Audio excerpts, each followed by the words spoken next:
She calls herself Her Majesty, the Queen of Canada. The Universal Declaration of Human Rights, Article 6. Everyone has the right to recognition everywhere as a person before the law. Well, Your Majesty, the Queen of Canada, so-called, if I take recognition as a person in Canada before the law, what am I rendering myself? What do I become? Oath or affirmation of citizenship.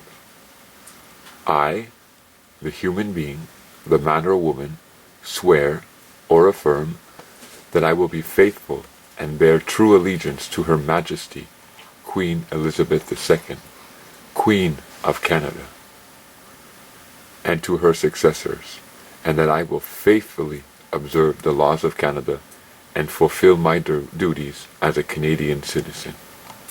So, Her Majesty, Queen Elizabeth II, the Queen of Canada, if I take recognition as a legal person, then I am bearing true allegiance to you. Is that not so, Queen? The one who calls herself Queen of Canada, I have a question for you. In your Charter of Rights and Freedoms, Article 26, does it not state that the guarantee in this charter of certain rights and freedoms, the rights and freedoms that you give to the legal person through paying for the privilege by a license or permit, won't those rights and freedoms, won't they not be construed as denying the existence of other rights and freedoms that exist in Canada? Could you please help me to understand this, O Queen? I believe that there are more freedoms and more rights in existence in Canada that are not part of the acts or the legislative rules. In the Canadian Bill of Rights, is this not a writing of Her Majesty? Queen, did you not write this? I see in the Bill of Rights a statement here. Therefore, Her Majesty, by and with the advice and consent of the Senate and House of Commons of Canada, enacts as follows. Queen, didn't you enact this enactment, this regulation, here in Canada?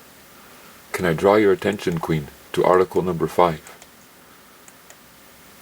Please forgive me for taking so much time. It says here that nothing in Part 1 shall be construed to abrogate or abridge any human right or fundamental freedom not enumerated therein that may have existed in Canada at the commencement of this act. Well, Queen, I thought that human beings were born free. However, Queen, if I take recognition in Canada as a legal person, I become a subject to you. I become a subject and your servant, and I lose my freedom as a human being. But if I don't take recognition as that legal person, then I see in your Bill of Rights that it states that my freedoms are still in existence for me. It is written in the Constitution Act that the executive government and authority of and over Canada is hereby declared to continue to be vested in the Queen, in yourself. So how come when I contact you, you seem to lack power to be able to help? How come when human beings approach you, you claim to have no power? Is it because that all powers and authorities and functions which are under any act of Parliament of Great Britain, or of the Parliament of the United Kingdom of Great Britain and Ireland, or of the legislator of Upper Canada, Lower Canada, or Canada, Nova Scotia, or New Brunswick, are at the Union vested in or exercisable by the respective governors or lieutenant governors of those provinces, with the advice and consent of the respective executive councils thereof. So, Her Majesty the Queen, are you saying that you can't help a human being? Are you saying that you can't help a man and woman here in Canada if they contact you concerning their human rights and freedoms that are being denied here? And are you saying that you delegated your power to a certain office here in Canada, and it's those ministers that we need to be contacting in order to be exercising our rights and freedoms as human beings? Is that what the Majesty, the Queen of Canada, is saying?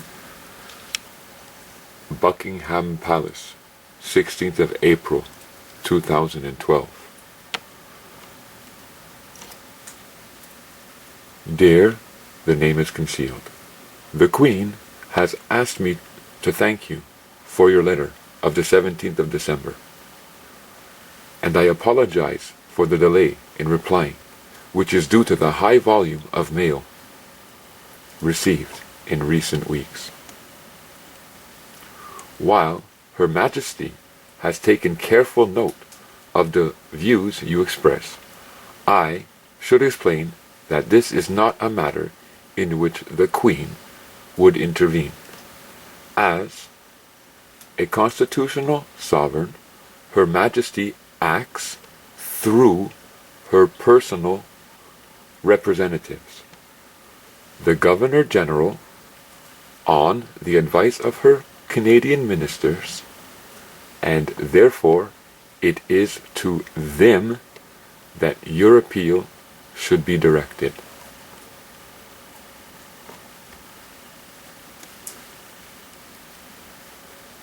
I am sorry to send you a disappointing reply. Yours sincerely, Miss Jeannie Vine, Deputy to the Senior Correspondence Officer. Don't feel bad, Miss Jenny. This is exactly the reply I was looking for. Or this is exactly the reply that will help men and women here in Canada. Because the ministers, if they play ignorant, now we have a letter from a correspondence officer to the Queen that tells men and women in Canada who they must appeal to for the expression of their human rights and freedoms. Thank you for fulfilling